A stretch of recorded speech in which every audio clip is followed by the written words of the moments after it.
La baisse de l'inflation, avec une croissance qui résiste, mais qui est quand même relativement molle, devrait continuer à inciter les banques centrales à baisser leurs taux, peut-être même un peu plus que ce que nous attendions d'ici la fin de l'année. Bonjour à toutes et à tous. Merci d'être présents pour ce quatrième webinaire. Philippe et moi-même, comme à notre habitude, sommes très heureux de vous retrouver si nombreux. L'idée, comme à son habitude, c'est de parler des marchés de taux en euros. En attendant l'arrivée des derniers participants, ce que je vous propose, c'est de refaire un point de situation sur nos conclusions de septembre. Le mois dernier, plusieurs éléments ont retenu notre attention. Tout d'abord, nous anticipions de nouvelles baisses des taux de la part de la BCE, de 25 points de base chacune d'ici à la fin de l'année. Après juin, cela s'est confirmé. Nous avons eu une autre baisse des taux le 12 septembre de 25 points de base de la part de la BCE. Du côté des États-Unis, nous anticipions également un desserrement monétaire comparable du côté de la Fed. Et ça s'est produit effectivement le 18 septembre avec une baisse de 50 points de base. Ces ajustements visaient à une normalisation de la courbe des taux, une tendance qui devrait se poursuivre sur les mois à venir. Enfin, nous avions évoqué la situation particulière en France, avec des incertitudes politiques, un déficit budgétaire qui appelait justement à la prudence. Aujourd'hui, nous allons approfondir ces sujets, tenter d'apprécier leurs impacts et bien évidemment vous définir notre stratégie sur les domaines à venir. Et pour cela, Philippe, je vous laisse la parole. Très bien. Alors, on va regarder quels sont les principaux éléments qui gouvernent les marchés de taux habituellement et qui continuent à les gouverner aujourd'hui, à savoir la croissance économique, l'inflation et la politique budgétaire. Si on regarde tout d'abord les éléments de croissance, on s'aperçoit que la croissance dans le monde continuait à résister plutôt mieux que ce qui était prévu. Pour cela, on peut regarder les dernières prévisions de l'OCDE qui datent du 25 septembre. Vous avez sur le graphique que vous avez à l'écran les prévisions à la fois du 25 septembre et les précédentes prévisions de l'OCDE qui étaient du 2 mai. Ainsi que les nouvelles prévisions pour 2025. Donc, en bleu, vous avez les anciennes prévisions de l'OCDE, en orange, les nouvelles, et en violet, les prévisions pour 2025. Vous voyez que les nouvelles prévisions, les révisions qui ont été faites par l'OCDE le sont plutôt à la hausse pour l'ensemble du monde d'abord, mais également pour les États-Unis et pour la zone euro.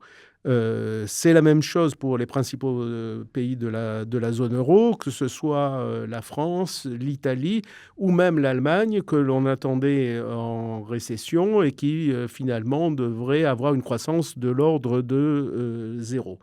Donc on a une croissance qui, en 2024, c'est plutôt mieux tenue et a mieux résisté que ce qui était attendu.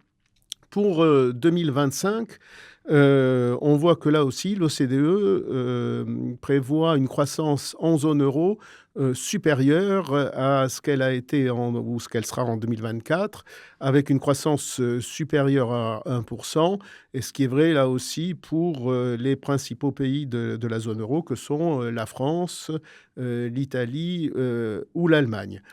1%, ça n'est pas extraordinaire, ce n'est pas une croissance extrêmement forte, mais c'est tout de même une croissance réelle. Donc cette baisse des taux en fait participe à une croissance plus soutenue devrait permettre aussi la croissance. Et sur les États-Unis, l'OCDE prévoit une croissance un peu plus faible, mais ce qu'on peut noter, c'est que la croissance aux États-Unis, ces dernières années, nous a plutôt toujours surpris à la hausse qu'à la baisse. Donc, est-ce qu'il va y avoir véritablement ce ralentissement aux États-Unis ? Ça n'est pas certain. Ce qu'il faut noter tout de même, c'est que les prévisions que vous avez là sont des prévisions qui ont été faites avant les mesures de relance qui ont été adoptées très récemment par la Chine. Or, la Chine, on le sait, est un des moteurs Mmh. de la croissance économique mondiale. Et donc, si ces mesures de relance ont les effets qui sont attendus par le gouvernement chinois, alors tout ça devrait avoir un impact positif sur la croissance chinoise, bien sûr, mais aussi sur l'ensemble de la croissance mondiale.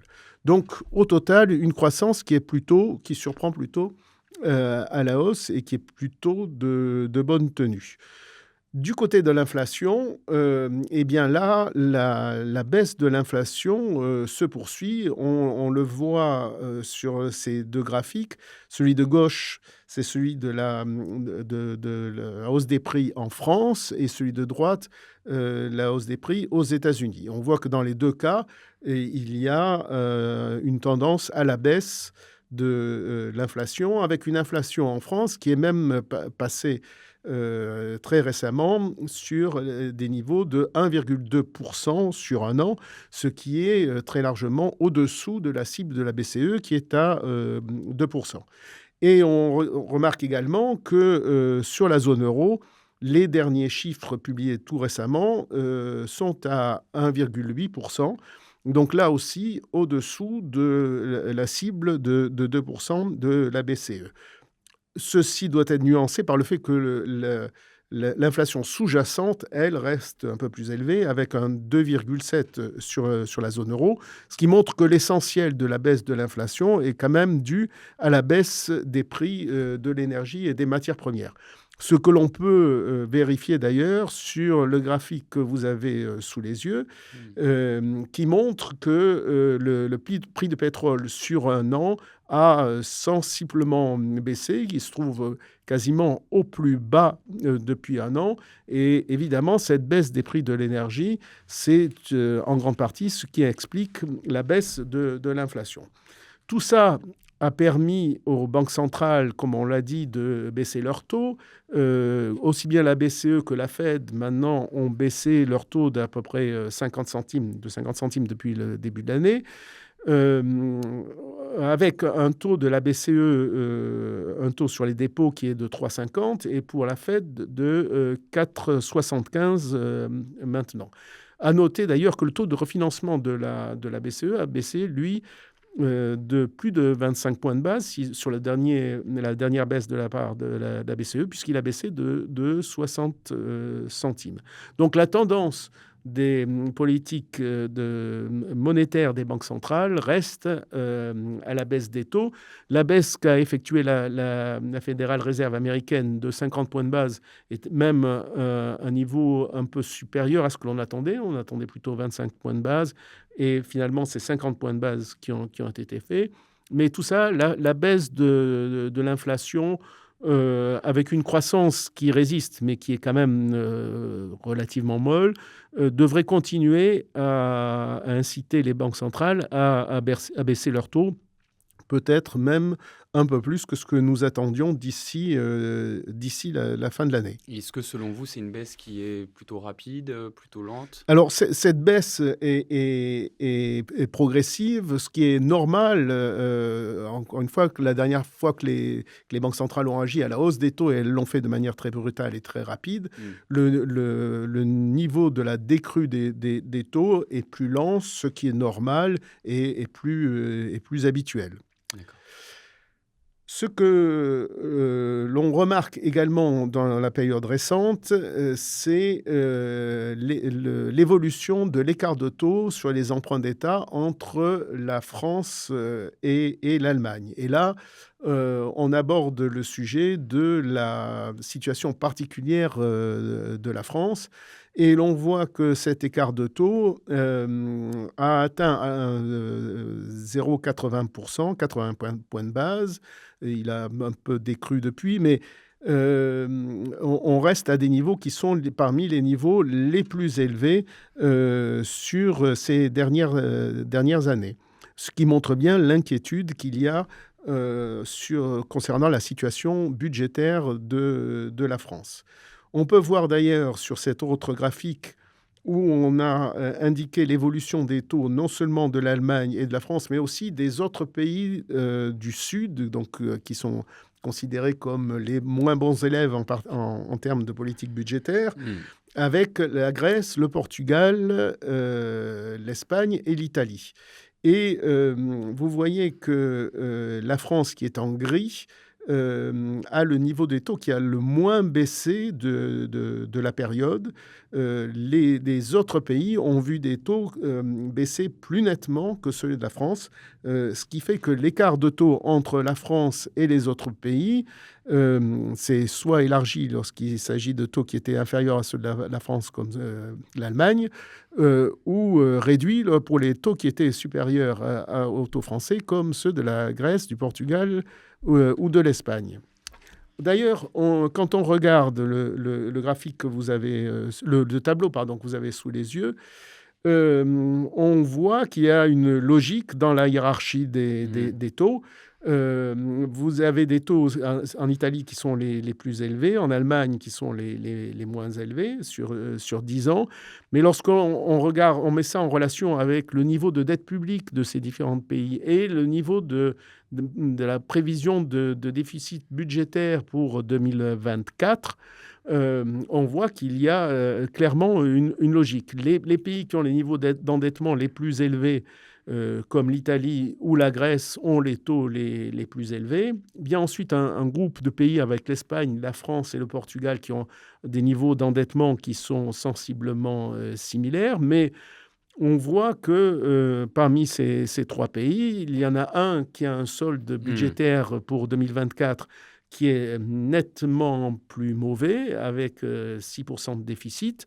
Et donc, il n'est pas anormal que le Portugal, qui lui a un budget à l'équilibre, ait un taux sensiblement inférieur à celui de la France, et que, selon les moments, les jours, les heures, le taux de la France passe au même niveau, voire au-dessus du taux de l'Espagne. Et est-ce que du coup, ces chiffres-là, concernant la France, ça annonce les prémices peut-être d'une nouvelle dégradation de la note de celle-ci ? Cela peut. Ce qui est clair, c'est qu'avec un niveau de déficit aussi important, les agences de notation vont à nouveau se poser des questions, d'autant que la situation politique n'est pas d'une très grande clarté. Probablement que la première étape pour elles sera de passer la perspective sur leur note de stable à négatif, ce qui est assez probable. D'accord. Par ailleurs, donc, on a une poursuite de la quantification des courbes. C'est ce que vous voyez sur ce graphique avec les courbes de taux françaises et allemandes.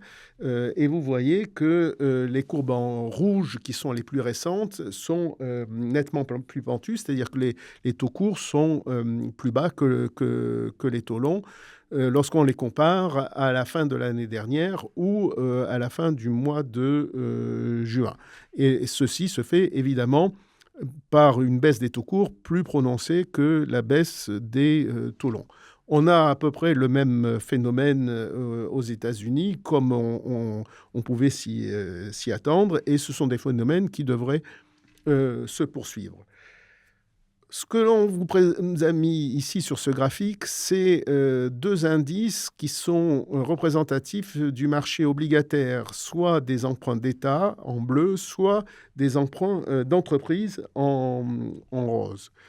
Ce que l'on a voulu montrer par ces graphiques, c'est que il y a une plus grande stabilité des taux des emprunts des entreprises que des taux des emprunts d'État. On le voit d'abord par la volatilité. On voit que la volatilité sur les emprunts d'État est nettement supérieure à la volatilité sur les emprunts d'entreprise, quasiment 2 fois supérieure.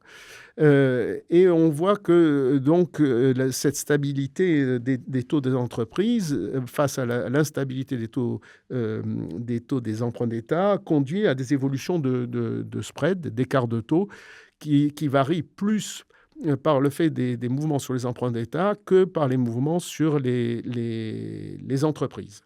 Le fait qu'on ait une situation économique relativement satisfaisante, avec une croissance qui est tout de même là, justifie qu'on ait des écarts de taux avec les emprunts d'État qui soient plutôt faibles, parce que sur les marchés obligataires, contrairement au marché d'actions, on n'a pas besoin que les entreprises fassent des résultats exceptionnels. Ce dont on a besoin, c'est qu'elles ne fassent pas faillite.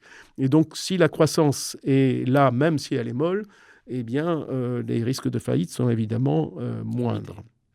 Alors, sur notre fonds Origine, nous poursuivons la politique qui avait été décrite précédemment, c'est-à-dire d'un rallongement de la vie moyenne du portefeuille pour justement anticiper ces baisses de taux qui vont se poursuivre, et en privilégiant des émetteurs qui ne soient pas français pour rester à l'écart des incertitudes qui ont lieu actuellement en France.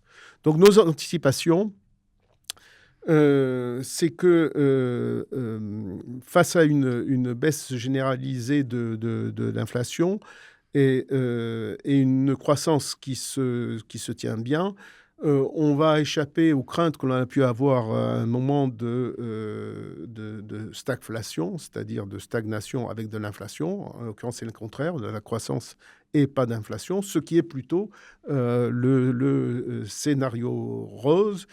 Si l'on écarte les risques qui sont liés, d'une part, aux situations budgétaires, comme on l'a vu, et en particulier en France, et d'autre part, les risques géopolitiques qui, de l'Ukraine au Moyen-Orient, sont tout de même bien présents. Dans ce scénario, les taux courts devraient continuer à baisser, et comme je le disais, peut-être même un peu plus que ce que nous avions anticipé précédemment. Et donc, les courbes des taux à se pontifier plus par la baisse des taux courts que par la hausse des taux longs. Les taux longs devraient continuer à baisser, mais dans une moindre mesure que les taux courts, comme cela a été le cas ces derniers mois. Merci Philippe. Voilà, on espère qu'on a pu un peu éclairer votre lanterne. N'hésitez pas d'ailleurs, si vous avez des interrogations ou des questions, à venir directement vers nous. On se fera un plaisir de pouvoir y répondre. Et puis, comme à notre habitude, on se dit au mois prochain pour un nouveau webinaire. Merci à tous. Au revoir.